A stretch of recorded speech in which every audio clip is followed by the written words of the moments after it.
Assalamualaikum warahmatullahi wabarakatuh. Yang terhormat Penguji UKIN PPK dalam jabatan 2023.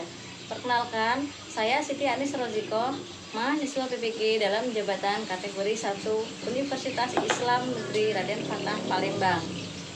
Saya mengajar di SMA Negeri 1 Muarasugian, Kecamatan Muarasugian, Kabupaten Banyuasin. Hari ini, Sabtu 26 Agustus 2023, saya akan melaksanakan praktik pembelajaran UKIN di kelas 10 dengan materi meraih kesuksesan dengan kompetisi dalam kebaikan dan etos kerja pertemuan keempat. Mohon saran dari dosen penguji untuk perbaikan pembelajaran berikutnya agar dapat memberikan yang terbaik untuk peserta didik. Demikian, wassalamualaikum warahmatullahi wabarakatuh.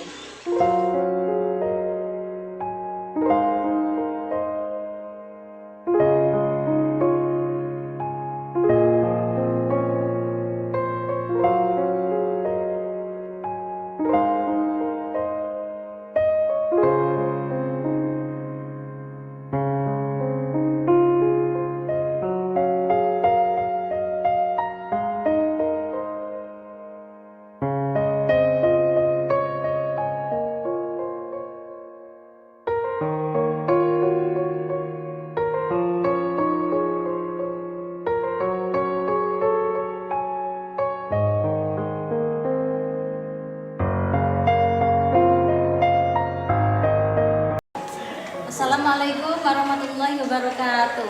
Waalaikumsalam warahmatullahi wabarakatuh.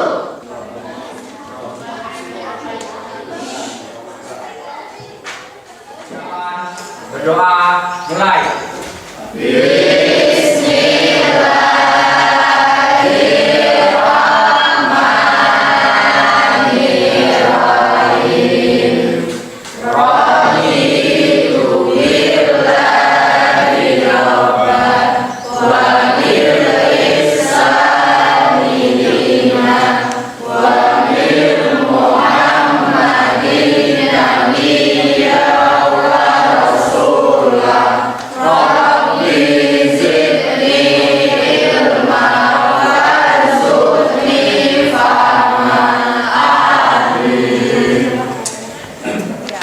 Selamat pagi anak-anak.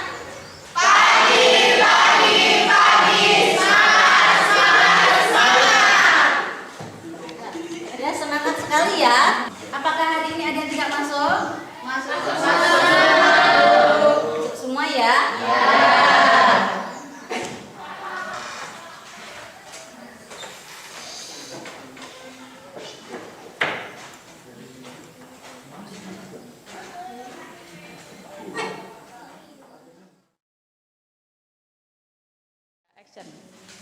Nah, anak-anak, kemarin saya habis membaca berita bahwa ada kasus seorang wali kota yang korupsi. Bagaimana pendapat kalian? Memalukan tidak? Nah, sebelum kita membahas lebih lanjut lagi, apakah ada yang ingin menanggapi tentang kasus tersebut? Bu.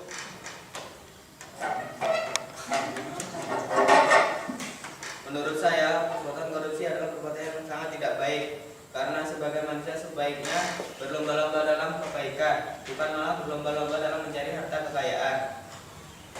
Orang yang korupsi tersebut mencerminkan sifat yang tidak dekat dengan Allah. Karena apabila orang yang dekat dengan Allah, dia tidak akan tega memakan hak orang lain. Terima kasih. Oke, bagus ya. Nah, setelah tadi kasusnya diberi tanggapan, apakah ada yang ingin memberikan solusi? Saya, Bu. Ya, silahkan Agus. Menurut saya solusi dari masalah korupsi tersebut itu ada 3. Yang pertama itu merubah sistem ajaran agama pada daerah kita, menyadarkan orang-orang bahwa memakan hak orang lain itu merupakan perbuatan yang tidak baik. Yang kedua,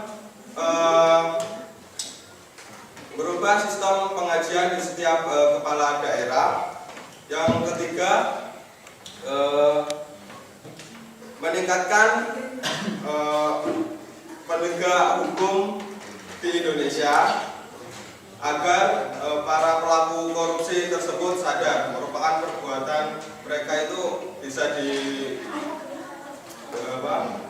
dikaitkan dengan hukum yang ada di Indonesia. Berikut tanggapan dari saya. Terima kasih. Ya, baik sekali ya.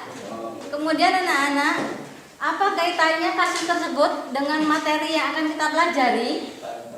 Nah, kaitannya dengan materi tersebut, kita dapat menganalisis Quran Surat Al-Maidah ayat 48 dan At-Taubah ayat 105. Kemudian kita dapat mengaitkan surat tersebut dengan kehidupan atau peristiwa-peristiwa yang terjadi di lingkungan sekitar kita. Baik anak-anak, sekarang kita akan membaca bersama-sama Quran Surat At-Taubah ayat 105 tentang etos kerja. Saya baca duluan, nanti kalian yang mengikutinya.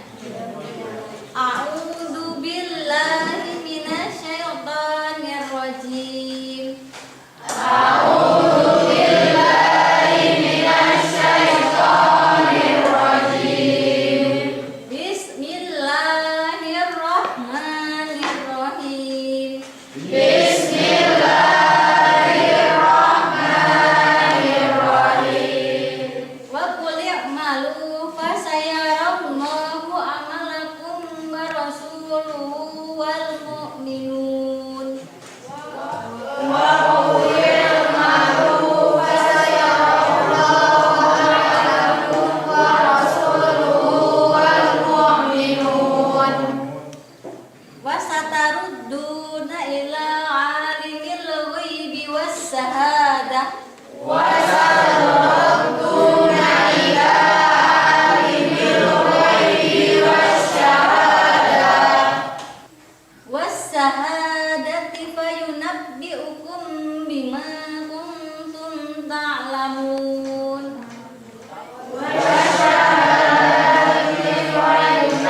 Yunabbi'ukum bima kuntum ta'malun.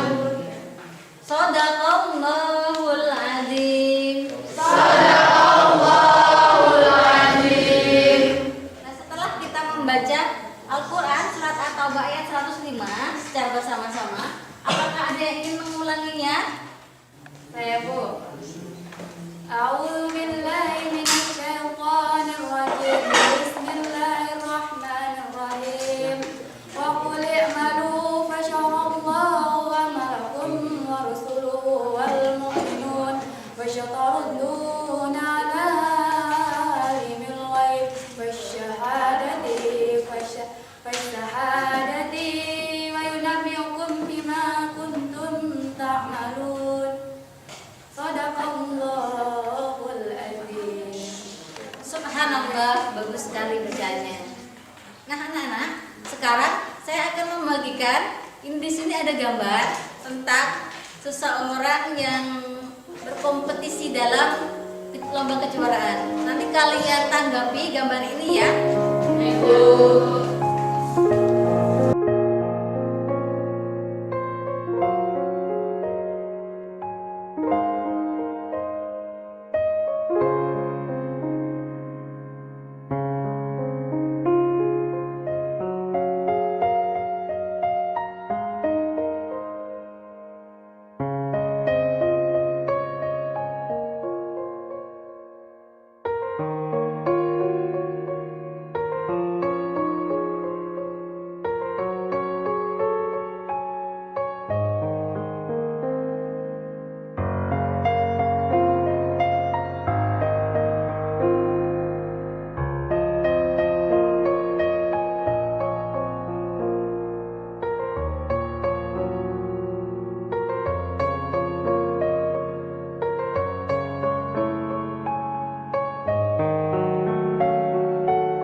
kemarin saya telah memberi tugas kepada kalian untuk membaca dan menganalisis Quran Surat At-Taubah ayat 105 mengenai kandungan ayat tersebut. Apakah ada yang ingin menjelaskan? Saya Bu. Di sini saya akan menjelaskan kandungan dari Surat At-Taubah ayat 105. Menurut saya, kandungan isi Surat At-Taubah itu ada 3. Yang pertama, mengajarkan kita untuk kerja keras. Yang kedua, mengharuskan kita untuk percaya kepada Allah bahwa Allah selalu mengawasi kita dimanapun dan apapun yang sedang kita lakukan. Yang ketiga, kita harus mengingat kewajiban kita untuk menjalankan ibadah Allah seperti sholat dan ibadah-ibadah lainnya walaupun kita dalam keadaan sedang sibuk kerja. Terima kasih. Baik, jadi Surat At-Taubah tadi menjelaskan kepada kita bahwasanya kita harus bersungguh-sungguh dalam bekerja, tapi dengan tidak lupa dengan kewajiban kita terhadap Allah.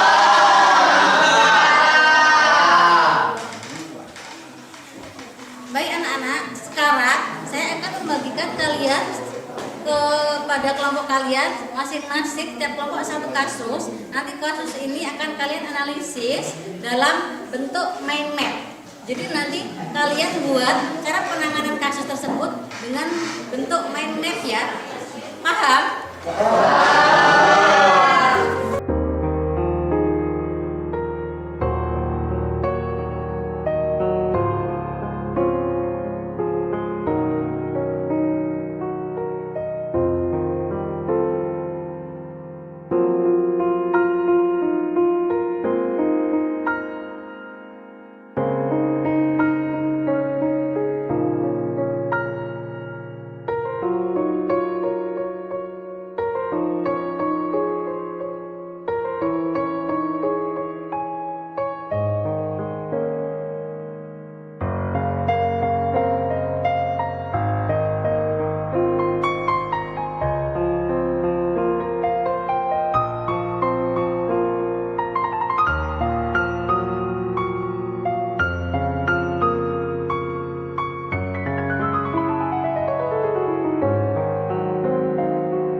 kalian untuk maju mempresentasikan hasil diskusinya.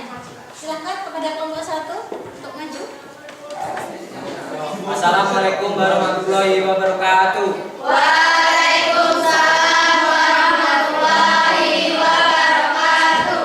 Di sini kami dari kelompok 1 ingin mempresentasikan hasil diskusi kelompok kami yang berjudul para napi narkoba yang menyogok pegawai lapas untuk menyediakan barang mewah. Tanggapan kami, jika tindakan tersebut terus-menerus dilakukan memberi fasilitas yang mewah kepada para napi, maka para napi tersebut tidak akan jera untuk dipenjara. Penyebabnya, para napi memiliki kemampuan finansial yang dapat menyogok para pegawai lapas untuk menyediakan fasilitas mewah. Tindak lanjutnya yaitu seharusnya para napi tersebut dihukum dengan hukum yang ada secara tegas agar mereka jera dan tidak melakukan hal-hal yang mereka lakukan lagi. Itulah presentasi dari kelompok kami. Apabila teman-teman ingin bertanya, saya persilakan untuk bertanya. Baiklah, saya di sini akan bertanya kepada kelompok Anda. Hukuman apa yang cocok untuk para koruptor agar mereka jera? Terima kasih. Terima kasih atas pertanyaannya. Solusi yang tepat untuk para koruptor tersebut dengan cara memiskinkan koruptor tersebut dan uang dari pemiskinan tersebut diberikan kepada fakir miskin. Itulah jawaban dari kelompok kami. Saya akhiri. Assalamualaikum warahmatullahi wabarakatuh. Waalaikumsalam warahmatullahi wabarakatuh.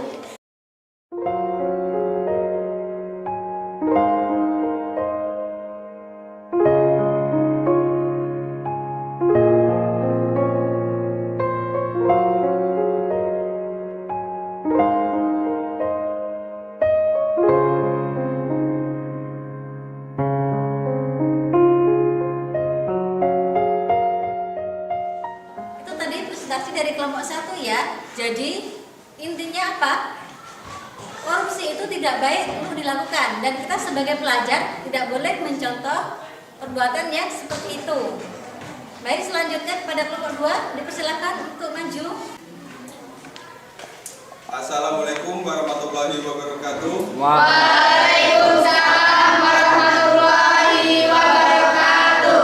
Kami dari kelompok 2 di sini akan mempresentasikan hasil diskusi kami. Saya persilakan kepada teman saya untuk memberi tanggapan mengenai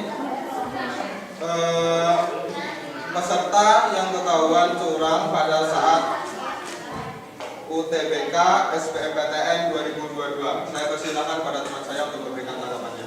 Tanggapan kelompok kami, perbuatan curang saat UTBK sangatlah tidak baik jika seorang anak terus melakukan kecurangan akan menyebabkan ketergantungan pada contekan.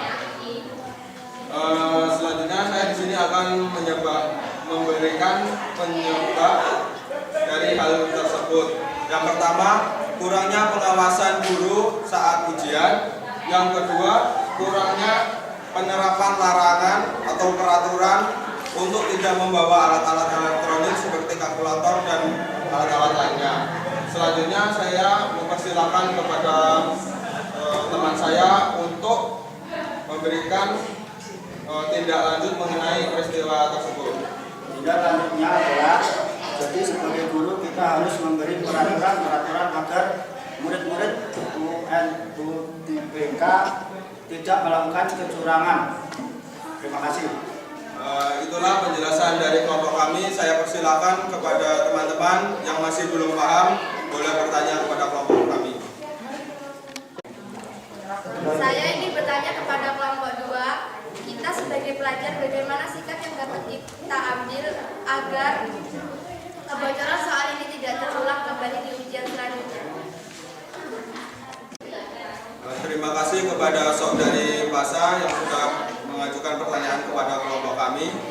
Solusi dari permasalahan tersebut sebaiknya kita menerapkan kejujuran sejak dini dalam keadaan bagaimanapun. Apabila kita sudah terbiasa untuk melakukan kejujuran, kita akan tidak melakukan hal-hal yang buruk atau tidak jujur. Dan juga dalam saat mengerjakan ujian, sebaiknya kita harus belajar dengan bersungguh-sungguh dan selalu percaya diri apa yang kita usahakan tersebut akan membuahkan hasil yang baik. Itulah jawaban dari kelompok kami kepada saudara Hasan. Saya ucapkan terima kasih. Saya akhiri. Wassalamualaikum warahmatullahi wabarakatuh. Waalaikumsalam warahmatullahi wabarakatuh.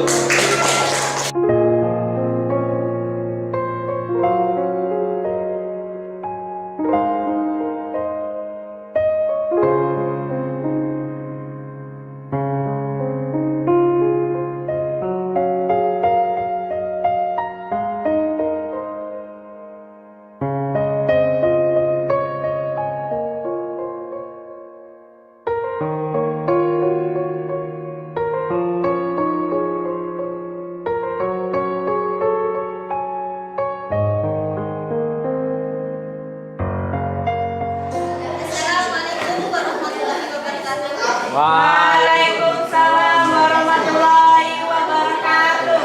Kami di sini akan mempresentasikan hasil diskusi dari kelompok kami. Yang berjudul Kasus Kecurangan di SEA Games 2023. Tanggapan kami yaitu seharusnya tindakan tersebut tidak dilakukan karena termasuk dalam hal negatif. Kejujuran harus diterapkan dalam kehidupan sehari-hari dan dalam berkompetensi. Kemudian untuk solusi menurut kelompok kami, solusi harus dilakukan yaitu jika ingin meraih kemenangan kita harus melakukannya dengan kejujuran, bukan untuk kecurangan. Dan untuk tindak lanjutnya sendiri, untuk SEA Games ke depannya, seharusnya panitia memeriksa kesehatan ataupun kebutuhan para atlet agar tidak terjadi kecurangan. Baiklah, sekian presentasi dari kelompok kami. Saya akhiri, wabillahi taufiq wal hidayah. Wassalamualaikum warahmatullahi wabarakatuh. Waalaikumsalam warahmatullahi wabarakatuh.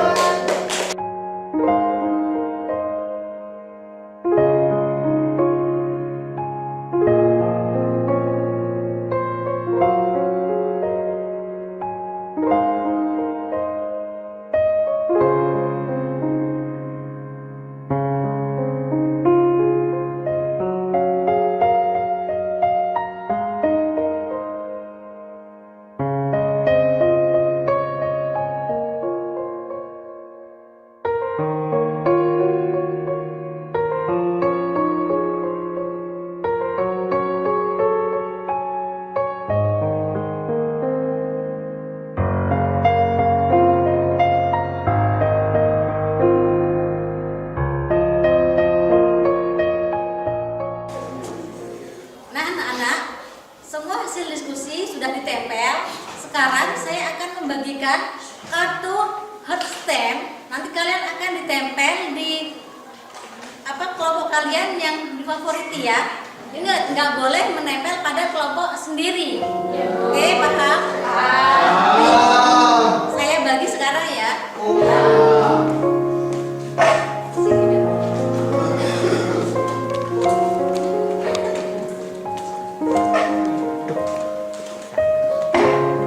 Bentar ya.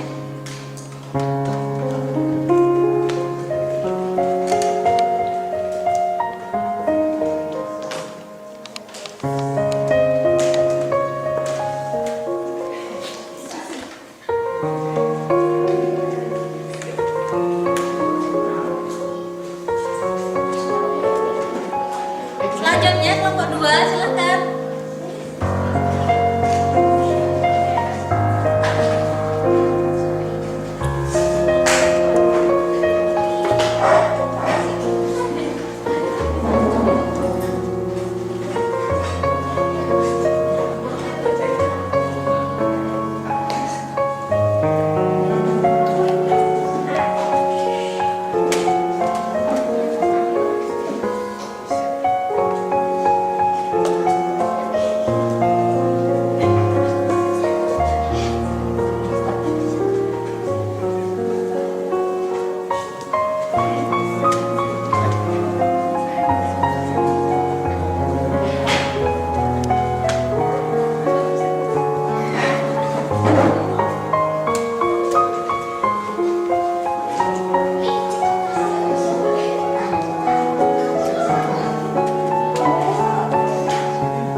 Nah anak-anak, heart stamp-nya udah kalian tempel. Sekarang kita akan hitung. Kelompok 1 mendapatkan 4 hati. Kelompok 2 mendapatkan 5 hati. Kelompok 3 mendapatkan 6 hati. Kelompok 4 mendapatkan 7 hati. Kelompok 5 mendapatkan 4 hati. Tepuk tangan untuk kelompok 4 dan untuk kita semua. Nah anak-anak, setelah belajar dari awal sampai akhir ini, apakah kalian ada yang ingin bertanya? Saya Bu, seperti apakah prinsip etos kerja dalam Islam dan bagaimanakah contohnya dalam kehidupan sehari-hari? Terima kasih. Sebelum saya menjawab pertanyaan dari Miranti, Apakah ada yang ingin menjawab pertanyaan dari Miranti? Saya, Bu. Etos kerja dalam Islam itu seperti giat belajar dan bekerja tetapi tidak meninggalkan kewajiban-kewajiban syariat Islam. Contohnya seperti ketika suatu perusahaan mengadakan rapat, pemimpin itu menginstruksikan para pegawainya untuk sholat karena sudah waktunya untuk melaksanakan sholat. Terima kasih. Bagus sekali Rita. Jadi etos kerja dalam Islam itu kita harus bekerja giat dengan sungguh-sungguh, tetapi dengan tidak meninggalkan perintah atau ajaran agama ya. Nah, setelah kita belajar atau setelah kita melalui proses belajar dari awal sampai akhir, apakah ada yang ingin memberikan kesimpulan? Saya, Bu. Sekarang masih banyak contoh pelanggaran yang terjadi di masyarakat. Menurut saya, solusinya adalah kita sebagai umat manusia wajib melandasi iman yang kuat agar kita terhindar dari berbagai hal-hal yang salah, dan kita harus berlomba-lomba menjadi yang lebih baik. Terima kasih. Baik sekali kesimpulannya ya. Jadi intinya kita sebagai umat muslim bagaimanapun atau dalam keadaan apapun itu harus tetap menjalankan perintah Allah. Nah, selanjutnya anak-anak, untuk memahami atau melatih pemahaman kalian, saya akan membagikan kertas ini berupa lembar refleksi. Silakan kalian isi ya.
Pembelajaran kita pada pagi hari ini, semoga hari ini kita mendapatkan ilmu yang bermanfaat. Amin.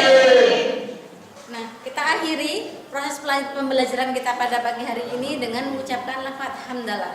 Alhamdulillahirobbilalamin. Kurang lebihnya saya mohon maaf. Saya akhiri. Wassalamualaikum warahmatullahi wabarakatuh.